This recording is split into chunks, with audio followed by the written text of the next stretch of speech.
नमस्कार दोस्तों, मैं अंकुर उपाध्याय स्वागत करता हूं आप सभी का एक बार फिर से अपनी नई वीडियो में। दोस्तों, पहले आप सभी के साथ बात करना चाहूंगा एक तेजी वाले स्टॉक के साथ, ड्रीम फॉक्स सर्विसेज।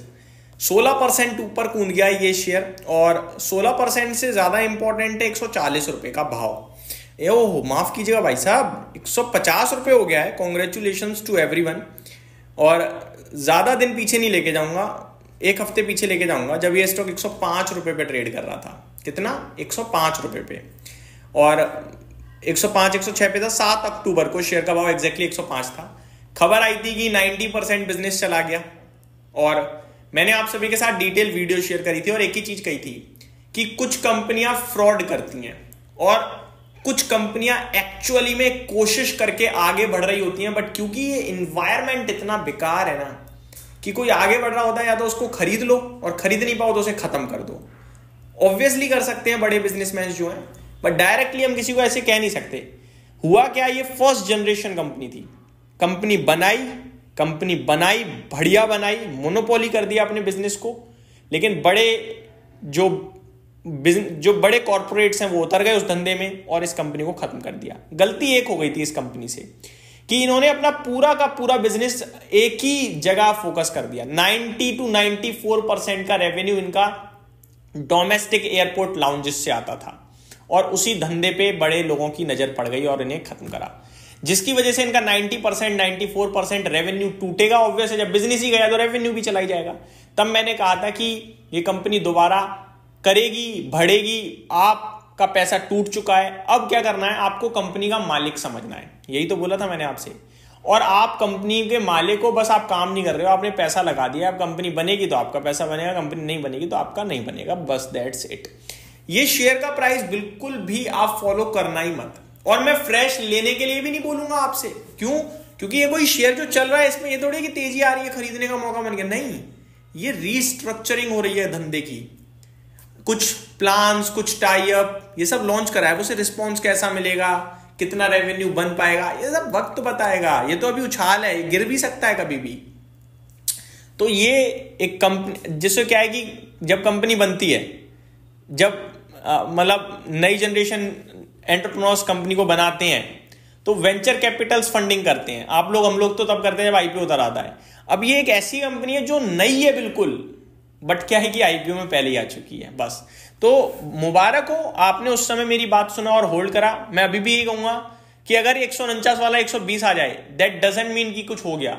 ये चलेगा आप भाई, ये धंधा है, नए बनेंगे, नई फॉर्म्स होंगी, स्ट्रेटेजी फॉर्म्स होंगी, नए मतलब पूरी नई कंपनी है, आप ये देख लो, सिंपल है। और फिर कैसे रिस्पॉन्स आ रहा है कस्टमर्स का, क्या सर्विस और अपग्रेड कर पा रहे हैं, वो सब धीरे धीरे समझ में आएगा। 3 साल कम से कम दो अब इस कंपनी को। फ्रेश निवेश के लिए इसलिए नहीं क्योंकि अभी काफी वॉलेटिलिटी रहेगी। एक बार सेटल डाउन कहीं ना कहीं लगने लगे, ग्रोथ मोमेंटम धीरे धीरे दिखने लगे, तब देखेंगे। ठीक है जी, बढ़ते हैं आगे। वोडाफोन आइडिया, एक बार फिर सुनवाई थी और सुनवाई टल गई, सिंपल। लगातार यही हो रहा है बीते एक महीने से। और शेयर का प्राइस 8.82 सुनवाई के दम पर उछल जाता है और फिर ऊपर ही रहता है। आजकल गिर नहीं रहा है, अच्छी बात यह है क्योंकि काफी लोगों को पसंद आता है स्टॉक। तो बस इतना ही बोलूंगा कि माफ कीजिएगा कि आज सुप्रीम कोर्ट में इनकी जो सुनवाई थी वो पोस्टपोन हो चुकी है। अब अगली हियरिंग दिवाली के बाद की है। अब डेट वगैरह यहाँ पे अभी मेंशन तो नहीं है, लेकिन डेट अगर आएगी तो मैं डेफिनेटली शेयर करूंगा। और अगर आ गई होगी तो अभी मैंने चेक नहीं करी है, तो मैं अभी बस इतना बताना चाहूंगा। जो मेरे पास हेडलाइन दिख रही है मुझे वो ये है, हियरिंग अंटिल आफ्टर दिवाली। तो पोस्टपोन कर दी गई है दिवाली के बाद तक के लिए। तो ये अपडेट है। 2.5% स्टॉक का प्राइस आपको नीचे दिख रहा है। अब बढ़ते हैं अगले सेगमेंट, BLS इंटरनेशनल। क्रैश हो गया है 11%। डिटेल वीडियो मैं अपने दूसरे चैनल पे अपलोड कर चुका हूं, शॉर्ट में बताता हूं। हुआ ये कि MEA यानी मिनिस्ट्री ऑफ एक्सटर्नल अफेयर्स ने क्या करा है कि जो टेंडर वो डालते हैं इनके धंधे से रिलेटेड, अब उन टेंडरों में इन्हें बैठने की भी अनुमति नहीं है। अगले 2 साल तक इन्हें करा है बैन। ठीक है जी। और वहां उस पोर्शन से गवर्नमेंट के इनके रेवेन्यू का 12% आता था और इनके एबिटा का 8%। तो शेयर का प्राइस 10 से 12% गिरना बनता था। 10-12% नीचे दिख रहा है। दिन के दौरान 17% तक नीचे गया था, वो ओवर रिएक्शन था।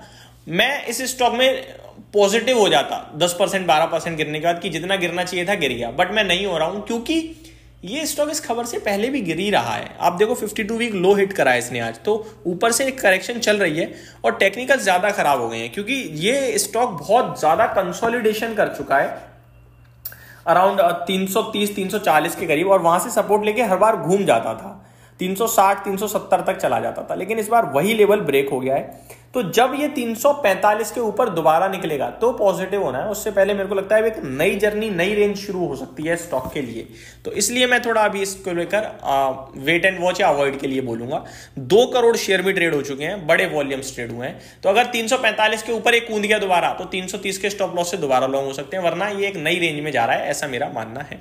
तो ये मेरी तरफ से अपडेट थी दोस्तों 3 स्टॉक्स पे। उम्मीद करता हूं डिटेल्स पसंद आई होंगी। Thank you so much for watching this video. Have a great day guys.